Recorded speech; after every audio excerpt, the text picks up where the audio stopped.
Hello guys, সবাইকে learner সাথে স্বাগতম। আমি আছি আপনাদের সাথে সজীব। আমি আজকে আলোচনা করবো একটি শিক্ষামূলক টপিক্স নিয়ে।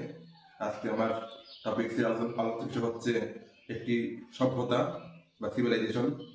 আজকে আমি মেসোপটেমীয় সভ্যতা নিয়ে আলোচনা করব।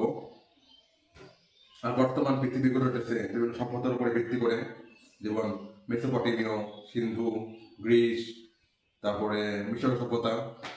আজকে আমার আলোচনা বিষয় হচ্ছে মেসোপটেমীয় সভ্যতা। প্রথমেই মেসোপটেমিয়া শব্দের উৎস জানবো।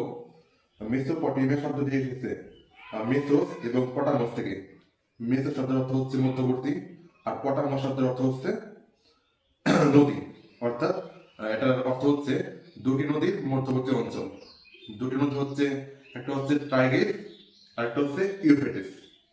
এই দুটি নদীর মধ্যবর্তী অঞ্চলে যে উর্বর ভূমি গড়ে উঠেছিল, যে সভ্যতা গড়ে উঠেছিল, তাকে বলা হয় মেসোপটেমীয় সভ্যতা বা মেসোপটেমীয় সিভিলাইজেশন। আর দুটি নদীর মাঝখানে যে নদীর পলিজমে যে উর্বর একটি জমি গড়ে উঠেছিল, আর তার আকৃতি ছিল একটা অর্ধচন্দ্রাকৃতি, যাকে বলা হতো আপনার ফার্টাইল ক্রিসেন্ট। যাকে বলা হতো ফার্টাইল ক্রিসেন্ট, মানে অর্ধচন্দ্রাকৃতি, এরকম। এই যে এরকম দেখতে পাচ্ছেন বন্ধুরা, এই ধরনের অর্ধচন্দ্রাকৃতি। আর এই যে মেসোপটেমীয় সভ্যতা, এর অবস্থান হচ্ছে বর্তমানে ইরাক, ইরান, লেবানন, ফিলিস্তিন, জর্দান, এই রাষ্ট্রগুলি নিয়ে অবস্থান বর্তমানে।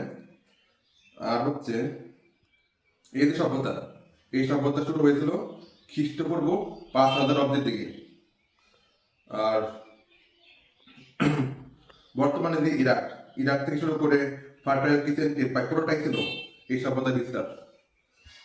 আর আপনাদেরকে আজকে শেষ যে ইনফরমেশন দেবো সেটা হচ্ছে এই সভ্যতার মানে অবস্থানটা। এই সভ্যতার উত্তরে ছিল আর্মেনিয়াম পর্বত অঞ্চল, পশ্চিম ও দক্ষিণে ছিল আরব মরুভূমি, দক্ষিণ পূর্বে ছিল পারস্য উপসাগর, এবং পূর্বে ছিল এলাম পার্বত্য অঞ্চল, এবং পশ্চিমে ভূমধ্য সাগর অবস্থিত।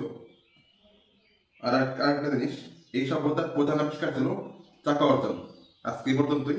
সবাই ভালো থাকবেন। Thank you.